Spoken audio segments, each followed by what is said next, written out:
ٹھیک ہے، بیسک پیسہ وہیں رکھا ہوا ہے، انٹرسٹ کھا رہے ہیں، اور اسی سے دعوتیں بھی ہو رہی ہیں، اسی سے فنکشن بھی چل رہے ہیں، اسی سے نیاز بھی ہو رہا ہے، اسی سے سارے کام ہو رہے ہیں۔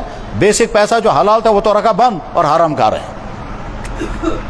حرام کھانا، حرام کھلانا اپنے اوپر ظلم ہے، اور ان دوسرے انسانوں پر ظلم ہے جن کے ذریعے سے ہم یہ پیسہ کھینچ رہے ہیں۔ میرے بھائیوں، جناب رسول اللہ صلی اللہ علیہ وسلم نے اس سلسلے میں جو احکامات بیان فرمائے ہیں ان کو تفصیل سے ہر ایمان والے کو پڑھنا چاہیے۔ فرمایا جناب رسول اکرم صلی اللہ علیہ وسلم نے، تب تک انسان اپنی جگہ سے ہٹ نہیں سکے گا جب تک 5 باتوں کا جواب نہیں دے گا۔ ہم سب تیار رہیں گے یہ جاننے کے لیے کہ اللہ کے نبی نے کیا فرمایا، پھر اپنے اوپر اپلائی کریں گے۔ تم تب تک اپنی جگہ سے ہٹ نہیں پاؤ گے جب تک 5 باتوں کے جواب نہیں دو گے۔ نمبر 1، جوانی کیسے گزاری تھی۔ اب ہر جوان اپنے آپ کو میٹر لگا کے دیکھے، میں کہاں ہوں، گھر میں کیا کرتا ہوں، بیڈ روم میں بیٹھ کر کیا کرتا ہوں، موبائل میں کیا کیا دیکھتا ہوں، کلاس میں جا کر کیا کرتا ہوں، میرے کن کے ساتھ غلط ریلیشنز ہیں، میں کوئی غلط چیز کھا رہا ہوں یا پی رہا ہوں، میں سب کچھ دیکھے۔ اس میں تو خود ہے اور اللہ کی ذات ہے۔ جوانی کیسے گزاری تھی یہ خود بولنا ہے، اور کچھ اور بولیں گے وہ چلنے والا نہیں ہے۔ خود اپنی ساری کہانی سنانی ہے، میں نے یہ بھی کیا، میں نے یہ بھی کیا، میں یہ بھی کیا۔ لن تزول، نہیں ہٹ سکیں گے قدما ابن آدم، آدم کے قدم اپنی جگہ سے ہٹ نہیں سکتے، حتی یسأل عن 5، جب تک 5 باتوں کے بارے میں جواب نہیں دیا جائے گا۔ نمبر 1، جوانی کیسے گزاری تھی، عن شبابی، آپ کی جوانی کیسے گزری تھی، اس جوانی میں کیا کیا کیا تھا۔ اور اس طرح کی حدیث سن کر کبھی سننے والا گھبرا جاتا ہے، وہ سوچتا ہے کہ میں نے تو بہت کچھ کیا ہے، اب میں کیا کروں گا۔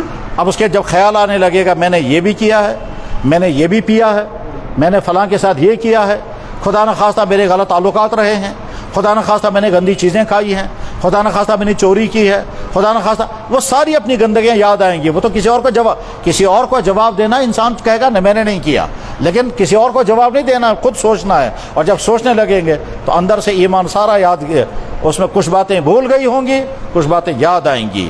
بالغ ہونے سے لے کر اب تک کیا کیا کیا، کیا کیا دیکھا، کیا کیا کھایا، کس سے ملے، کس کمرے میں کیا کیا، فنکشن میں کیا کیا، ہوٹل میں جا کر کیا کیا، گھومنے گئے تھے وہاں جا کر کیا کیا، گلمرگ و پہلگام کی پہاڑیوں میں جا کر، ہوٹلوں میں جا کر کیا کیا، وہاں ہاؤس بوٹوں میں جا کر کس نے کیا کیا کیا، کیا کیا کھایا، وہ سب یاد آئے گا۔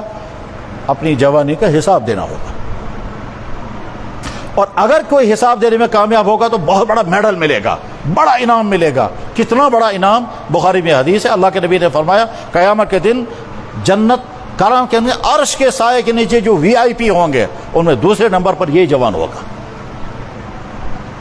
آپ نے فرمایا 7 انسان یظلہم اللہ تعالیٰ فی ظلہ یوم لا ظل الا ظلہ، 7 آدمی قیامت کے دن عرش کے سائے کے نیچے ہوں گے، اس میں دوسرے نمبر پر وہ جوان جس نے جوانی میں اپنی جوانی کو بچایا ہوگا۔ اور جوانی کو جب بچائے گا تو بہت لڑنا پڑتا ہے اپنے آپ سے، ایک کولڈ وار کرنا ہوگا لگاتار، راتوں میں بھی دنوں میں بھی۔ ہاتھ میں موبائل کھلا، اس میں نہ جانے کیا کیا آنے لگا، اب آپ کی جنگ شروع ہو گئی۔ آپ اپنے آپ کو بچائیں گے یا دیکھتے رہیں گے رات بھر؟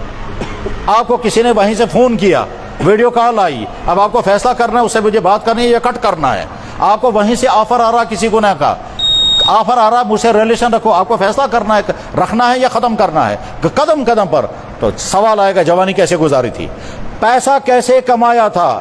دکاندار صاحب آپ کا پیسہ کیسے آ رہا ہے اس کا جواب دینا ہوگا۔ جہاں آپ کو اینٹی کرپشن کوئی پوچھے یا نہ پوچھے، لیکن اللہ کے آپ کو خود حساب دینا ہوگا، پیسہ کیسے کمایا تھا۔ ملازم، دکاندار، وکیل، ڈاکٹر، جج، مولوی، مفتی، امام، ہر ایک کو جواب دینا ہوگا۔ جو پیسہ میں کما رہا تھا وہ کیسے کما رہا تھا۔ ایک آدمی کسی گھر میں قرآن پڑھانے جا رہا ہے اور مہینے کی تنخواہ طے ہو گئی 1000، اور وہ ٹائم پر جاتا ہی نہیں ہے اور پورے مہینے اس نے پڑھایا نہیں ہے، اس کی تنخواہ تھوڑے حلال ہو جائے گی کہ صاحب میں قرآن پڑھا رہا ہوں، اگر میں نے 1 ہفتے تک نہیں پڑھا تب بھی میری تنخواہ نہیں حلال ہوگی۔ ضابطہ ہے، یہ ہر ایک کے لیے ہے۔ تو دکاندار صاحب دیکھیں حلال کما رہے ہیں یا حرام، ڈاکٹر صاحب دیکھیں آپ حلال کما رہے ہیں یا حرام، وکیل صاحب آپ دیکھیں حلال کما رہے ہیں یا حرام، جج صاحب آپ یہ دیکھیں کہ آپ پیسہ لے کر کچھ غلط فیصلہ تو نہیں لکھ رہے ہیں، مولانا صاحب یہ آپ دیکھیں کہ آپ نے غلط فتویٰ لکھ کر کے پیسہ تو نہیں کمایا، پیسوں کی بنیاد پر فتویٰ تو نہیں دیا۔ ہر انسان، کتاب بیچنے والا، دینی کتاب والا دیکھے کہ میں جو ریٹ لگا رہا ہوں یہ صحیح کر رہا ہوں میں، یہ غلط کر رہا ہوں میں۔ مال کیسے کمایا جواب دینا ہوگا، کہاں کہاں خرچ کیا اس کا جواب دینا ہوگا، اور وقت کہاں کہاں صرف کیا اس کا جواب دینا ہوگا۔ اور پانچویں چیز، جتنا دین تم جانتے تھے اتنے پر عمل کیا ہے یا نہیں، جو چیزیں فرض تھی ان کو کیا یا نہیں، جو چیزیں حرام تھی ان سے بچے تھے یا نہیں، یہ جواب دینا ہوگا۔ میں بات ختم کر رہا ہوں، حدیث سنا کر بات ختم کرتا ہوں۔ جناب رسول اللہ صلی اللہ علیہ وسلم نے جب حج فرمایا تھا، اس کو کہتے ہیں حجۃ الوداع، آخری حج، امت کو الوداع کہا، میں دنیا سے رخصت ہونے والا ہوں۔ مینا کے میدان میں آپ نے جو خطاب فرمایا، اس خطاب کے کچھ حصے ایک حدیث کی کتاب میں، کچھ دوسری کتاب میں ہوتے ہیں، کچھ تیسری کتاب میں ہوتے ہیں۔ حدیث کی کتاب ہے سنن ابن ماجہ، سیاہ ستہ میں سے ایک کتاب ہے ابن ماجہ، اس ابن ماجہ میں یہ جملہ موجود ہے کہ جناب رسول اللہ صلی اللہ علیہ وسلم نے فرمایا خطاب کرتے ہوئے، لوگو میں تم سے پہلے دنیا سے رخصت ہونے والا ہوں، لوگو الوداع، اگلے سال یہاں ملاقات نہیں ہوگی اب۔ پھر فرمایا قیامت کے دن میں فخر کروں گا اپنی امت کی بنیاد پر، باقی قوموں باقی نبیوں سے کہوں گا میری امت دیکھو کتنی اچھی ہے۔ پھر فرمایا خبردار اس حال میں میرے پاس مت آنا کہ تمہاری وجہ سے مجھے وہاں شرمندگی اٹھانی پڑے۔ بس ہر انسان دیکھے میری زندگی وہ تو نہیں ہے کہ قیامت کے دن اللہ کے نبی فرمائیں گے تم تو ہو ہی نہیں اس قابل کہ میرے ساتھ چلو، تم ہو ہی نہیں اس لائق، میں تم کو لے کر اللہ کے سامنے پیش کروں گا، یہ ہے میرا امت کا جوان، یہ ہے میرے امت کا افسر، یہ ہے میری امت کا عالم، یہ ہے میری امت کا فلاں۔ نہیں، ہر انسان میٹر لگا کے دیکھے کہ میں وہ زندگی گزار رہا ہوں کہ اللہ کے نبی مجھے گلے لگائیں گے، یا میں وہ زندگی گزار رہا ہوں کہ اللہ کے نبی فرمائیں گے سشکن اطلائق سنبت بپانا سیر، سشکن اطلائق خدا۔ علامہ اقبال نے شعر کہا تھا، بڑا مشہور شعر ہے، انہوں نے کہا تھا یا اللہ میں بالکل فقیر غریب انسان، میرے پاس کوئی نیکی نہیں ہے، میرا حساب نہیں لینا، لیکن اگر حساب لینا ہی ہوگا تو بس اتنی مہربانی کرنا میری نبی کی موجودگی میں میرا حساب نہیں لینا۔ تو غنی از ہر دو عالم من فقیر، روز محشر عذرائے من پذیر، تو اگر بینی حسابم ناگزیر، از نگاہ مصطفیٰ پہ نہ بغیر۔ یہ ساری بات سن کر کبھی انسان گھبرا جاتا ہے اور سوچتا ہے میں نے یہ کیا، دکاندار سوچتا ہے میں چوری کروں، جوان سوچتا ہے میں نے یہ غلطیاں کی ہیں، عالم سوچتا ہے میں نے، ہر انسان جب اپنی غلطیوں کو سوچتا ہے مایوس، تو جواب ہے مایوس کبھی نہیں ہونا چاہیے۔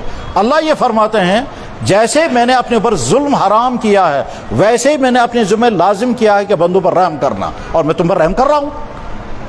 تمہاری آنکھیں میں نے نہیں چھینی، حالانکہ آج تک تم حساب نہیں بتا سکتے کتنی مرتبہ تم نے غلط، تم دکان پر بیٹھ کر کے فراڈ کرتے رہے، آج تک میں نے سزا نہیں دی، میں پردہ رکھتا ہوں۔ تو جب میں نے پردہ رکھا اس لیے میں سزا نہیں دیتا ہوں کیونکہ میں نے، اللہ رحم کرنے کو تیار ہے، شرط یہ ہے کہ اپنا سدھار کریں گے۔ اللہ ہم کو سدھار نصیب فرمائے، ایمان کی دولت اللہ نے عطا فرمائی ہے، ایمان والی زندگی نصیب ہو، اعمال والی زندگی نصیب ہو، اخلاق والی زندگی نصیب ہو، ہمارے ہاتھوں سے کانوں سے اور کسی بھی چیز سے دوسرے پر کوئی ظلم نہ ہو۔ ہمارے پاس پاور ہے، یہ پاور ہم استعمال نہ کریں ظلم پر، ہمارے پاس بزنس ہے، یہ ہمارے پاس کرسی ہے، ہمارے پاس قلم ہے، یہ کسی ظلم کے لیے استعمال نہ ہو، ایسی زندگی نصیب ہو۔ وآخر دعوانا ان الحمد للہ رب العالمین برحمتک یا ارحم الراحمین۔ انشاءاللہ نماز کے بعد میں